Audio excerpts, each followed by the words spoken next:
Seventh-day Adventist ay hindi kayang gayahin ito.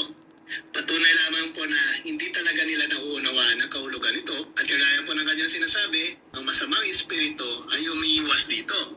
Kaya kung ang masamang espiritu ay umiiwas sa sign of the cross at ang Seventh-day Adventist ay umiiwas din sa pagsa-sign of the cross. So therefore, may similarity ba ang dalawang ito?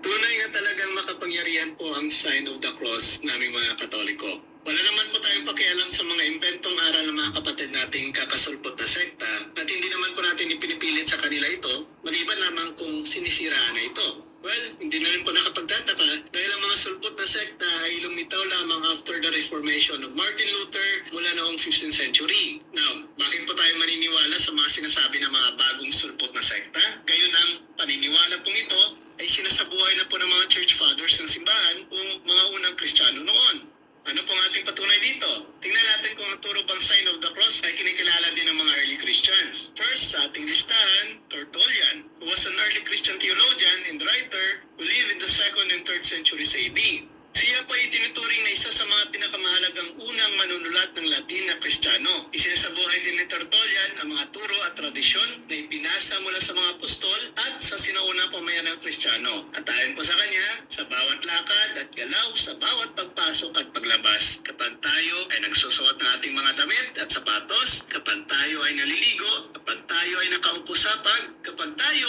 ay nagsisindi ng mga lampara sa sopa, sa upuan, sa lahat ng karaniwang kilos ng pang-araw-araw na buhay, we trace upon the forehead the sign of the cross.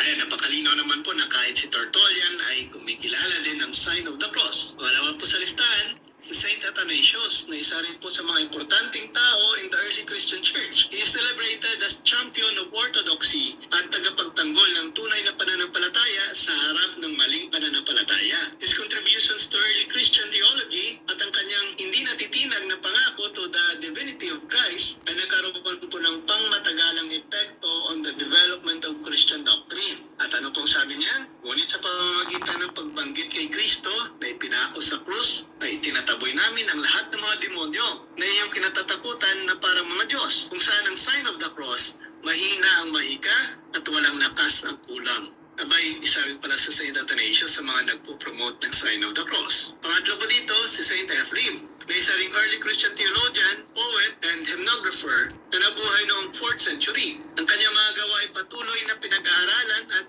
pinapahalaga ng mga Kristiyano, particularly in the Eastern Orthodox and Syro-Christian traditions. Ang kanyang mga isinulat ay nagpapakita ng malalim na debosyon kay Kristo at isang malalim na pag-unawa sa pananampalatayang Kristiyano, making him a reverend figure in the history of Christianity. Ano ang kanyang sinabi po dito?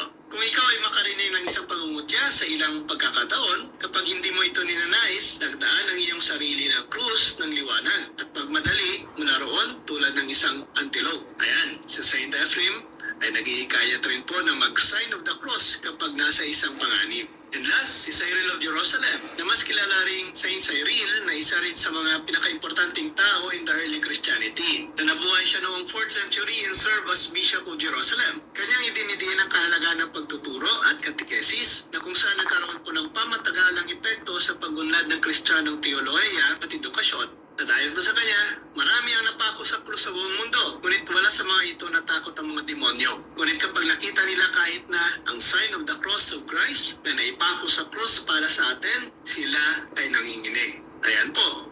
Kahit po ang mga early Christian noon, wala pa ang mga nagsusulpotang sekta ay naniniwala na at nagsasagawa na ng sign of the cross. Ibig sabihin, ang mga tunay na Kristiyano pala ay nagsasagawa ng sign of the cross at ang mga bulaang Kristiyano naman ay itong mga kumukontra po dito. Mas paniniwalaan ko at susundin ko ang mga sinasabi ng mga early Christian kaysa sa mga sinasabi ng mga nagpapanggap na Kristiyano ngunit hindi naman talaga connected sa ating Panginoong Jesucristo.